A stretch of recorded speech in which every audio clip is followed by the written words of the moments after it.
关老师来，来你来翻一翻，你翻译一下吧。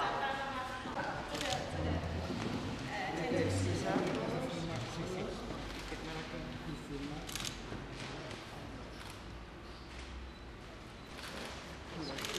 Aquí abajo, aquí arriba.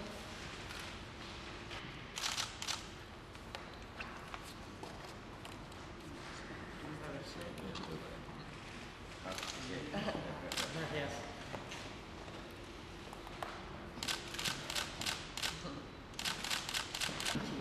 Yo en inglés. 是三份吧，有中文、英文、西班牙文。